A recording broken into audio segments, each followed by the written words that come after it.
Hi, I'm James from Chaosium. I sat down with Lynne Hardy, who is the line editor for the newly released Rivers of London tabletop role-playing game, and also an associate editor for Call of Cthulhu. I spoke with Lynne about London. We wanted to talk about the role that London as a great city plays in Rivers of London and how players can really get into the stories that the city tells. I'll jump across to that interview in just a moment, but first, please remember to subscribe to our channel. And thanks for watching. Well, obviously, we chose London as the core setting because that's where the books are set. And we know that people who are fans of the books that come to the game, that's what they're expecting. They're expecting to be part of the Folie. And the Folie is the home of English magic. And it's where it's been run from. And it's been integrated into the Metropolitan Police Service because the job of the Folie magicians is basically to keep the Queen's peace. And now, as we go forward, the King's Peace, although technically the game is set around 2016 after False Value for very specific reasons. In that the fact that because magic is coming back into the world, the Folie up until that point has been two people. It's been Thomas Nightingale and Peter Grant. And they realise that because magic is coming back into the world, they need a whole load more people to help them keep the Queen's peace. So they start recruiting. So that gives us the perfect excuse we need for the game so that we get round the issue that you sometimes have in games like this of you avoid people fighting as to who's going to play Peter, who's going to play Nightingale, who's going to play Molly, Beverly, these sorts of things. You're going to be your own characters. So of course it's set in London to start with. But if you don't want to play in London, there's absolutely no reason why you have to. This whole Folie expansion document is licensed for your group to go where you want. We actually include a section in the rulebook about setting up your own Folie. So, who's to say that Nightingale doesn't want well, let's take my local example. There's weird goings on in Newcastle and the Folie reactivates the Newcastle branch. So I could have my group running around in Newcastle. I've even picked out the building I would have it housed in, to be quite honest. So you can do that. When I first heard of Rivers of London, I thought it was going to be incredibly English in a traditional sense, I suppose. And to a certain extent, it is. It has a lot of very English history and there's a lot of very English characters. Nightingale himself, the mentor character from the novels. But the book really touches on a broader kind of British global history. Can you talk a little bit about all the different aspects that are brought in? The interesting thing at the heart of Rivers of London, apart from the magic, is it's the clash of worlds. So you've got the clash of DCI Nightingale's very formal, very old-fashioned world, and Peter Grant's much more up-to-date, much more modern world, and how those two butt heads, how policing was done in the past, how policing should be being done now. Then you've got the clash between the real world, the world that most people are experiencing, and the world of the demimonde. And the demimonde, the people and the creatures who have been affected by magic in some way, who are inherently magical. So you've got that clash going on. And the people in the Folie and the investigators really are at the boundary of those clashes. They've got a foot in both camps. They're trying to mediate between the two worlds to maintain this peaceful coexistence. But we've got the interesting thing that magic is increasing in the world, so it's going to get harder to keep it hidden. The other lovely thing about the Rivers of London books that I do like is the fact that anybody can learn magic. You've got to be careful doing it, otherwise you might very, very seriously hurt yourself. But it's very egalitarian. But in terms of the mythology, Ben's brought in all sorts of different strands. So he riffs off Roman mythology, obviously, because Londinium was a Roman stronghold. You've got very old, sort of Englishy type concepts of genius loci, the spirit of a place, although that gets given a different spin. It gets given an African spin because of the person who becomes the genius loci of the River Thames, Mama Thames, and her daughters. So you've got all these different influences coming in and affecting it. You've got vampires, but they're not what we would class as traditional vampires. and you've got all sorts of other things. But it is usually about mystery and about the clashes between worlds and the problems that that causes. In the last video we did, Lynn, you talked about how a lot of urban fantasy, a lot of what's important about urban fantasy is that you put it in a familiar setting, and that really allows you to jump in and get a real escapist fantasy. You talked about how it was cool to read about all the locations in London that you already knew. I've spent 3 days in London when I was a child, and I really don't know much about it. London is a foreign world to me. What tools are going to be available in the book, and is this going to affect the way that the game runs? We've got an entire chapter in the book that describes London from a demi-monde perspective, from a Folie perspective. So it flags up some interesting places. It flags up other police stations and people that you might be working with if you are part of the Folie as a police presence or a consultant. Because we cheated a bit, because we obviously,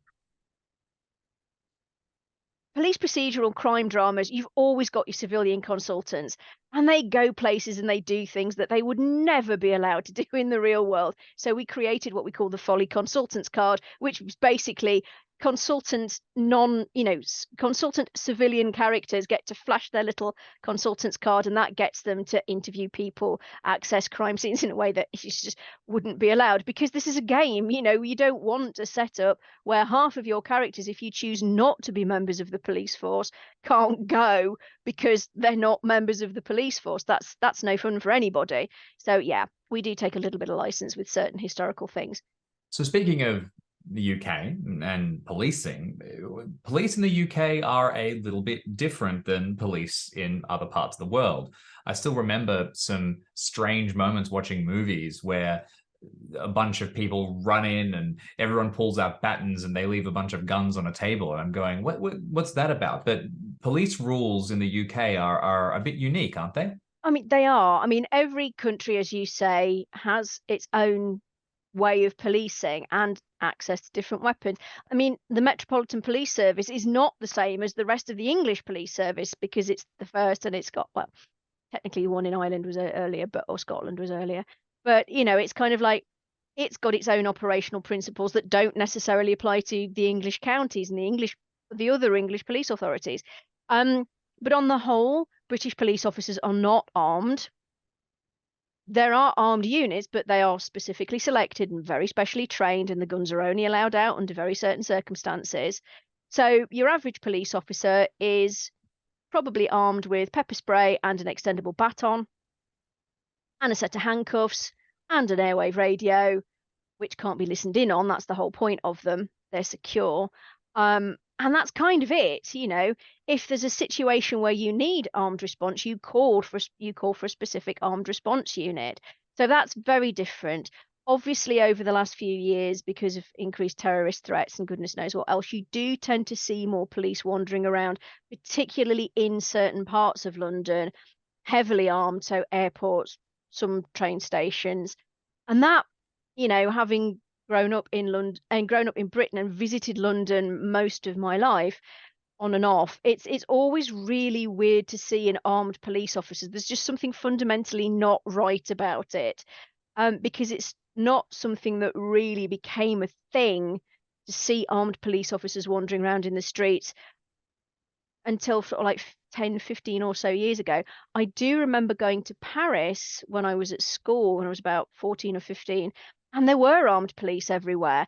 And that, again, was a total culture shock, because it's just not something that you used to. And even when I visit the States, seeing a policeman with a sidearm is still, it's odd. It just doesn't look right. This is why France needs the Folie, although Folie in French is madness, so maybe not so much. Now, you've mentioned that Folie in French is madness. I mean, technically, it is in Britain. So, you commit a Folie. It's a Folie is a ridiculous building that serves no purpose. That was something that rich people put upon their lands to look decorative and have parties in the 17th and 18th centuries. And actually, that's why the Folie is called the Folie, because it is named after an actual Folie, but also has this double meaning, which is one of the reasons why the books are so clever, is there's always more going on. This might seem like a little bit of a strange question, since you've grown up in Britain. Like you said, you visited London a lot, but what is London like? What kind of stories get told in London that don't get told in other places? I like I said, I really actually don't know it, and it may as well, to me, be any other kind of urban fantasy strange city, the same way that Chicago in the Dresden Files is just somewhere else.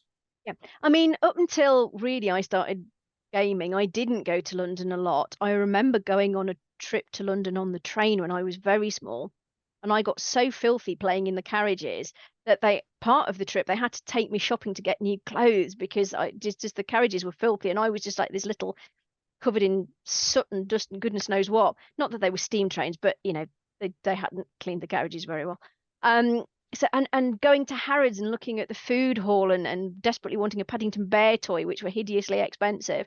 So, my early impressions of London were it was just noise and constant and non-stop and dirty and just loads and loads of people and way too big. But once I started gaming and started going down every year, primarily for Dragon Me towards Christmas, I started visiting the museums. I started wandering around the bits that aren't necessarily as touristy and just sort of looking at it. And it's a city of contrasts. So you've got all that noise and all that bustle. So there's always a lot going on. It does sleep, but not much or very long, if that makes sense. You've got parks, you've got wildlife, urban wildlife, which of course where the foxes come in the books. You've got museums, world-class museums, you've got world-class theatre, you've got access to a whole load of stuff that you might not have access to out in rural Britain or even some of the other cities. So, if you need something, you're probably going to be able to find it. When you have that many people, it's easier for certain things to go unnoticed, which is great for mysteries because despite the fact there's all these people, despite the fact there's all these devices recording things, there's so much of it going on that things still do get missed, which is fabulous for a mystery. You've got all that history. I mean, we mentioned the Romans, it's gone in and out. So you've got all that folklore that's built up around it. So it's been continuously settled for sort of like a couple of thousand years now. So it's really going for it in terms of just the sheer weight of human presence on that site. It's got good transport links, so you can get around it really well. So just because you're on one side of the city, it's not going to stop you from getting to the other side of the city. You've got the London Underground, you've got the buses, quite often you'll end up using those and realize that it probably would have been quicker if you just walked because the London Underground map is deeply, deeply confusing in terms of how far things actually are apart. I mean, beautiful piece of design work, but it does not show how anything actually relates to each other. You've got the river, which obviously is the course, the sort of like the core element running through the books, if you like. And that's got boats and things you can go and visit. There's all sorts of interesting and entertaining places along the river. And I think really the key thing about London is just that size and complexity and the meeting of so many different cultures throughout history that it gives you a lot of opportunity. Anything goes. Literally anything goes. If I want to get up to date with London and I don't want to jump into Rivers of London before I have a grounding, can you recommend like a couple of pieces of media or books, films, anything that really gives a great sense of the city? Guidebooks. Guidebooks are always great. And you don't need the up-to-date one. So you can usually pick them up quite cheap because you don't need to know what this year's hotel prices and museum entry prices are, although a lot of the museums in London now are free. So, get an old guidebook, secondhand off whatever retail site you want to go to. They're fantastic. Use places like Atlas Obscura, their website, because that's going to tell you the weird stuff and the interesting and odd places that you might like to visit. Obviously, there are various map software platforms available online so that you can actually go for a wander. We did this when we were doing the art commissioning for the core rules, actually.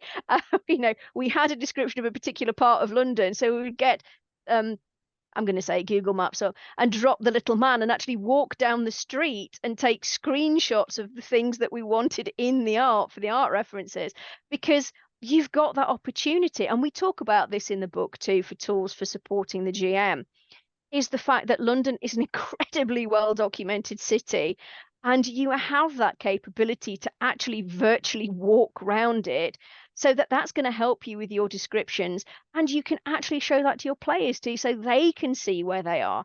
A lot of museums do virtual tours. You've got all these tools. And that is, again, one of the great things about London, because it is such a renowned tourist destination. There is a lot of accessible free material that you can get online that you can go and look at to help get you up to speed.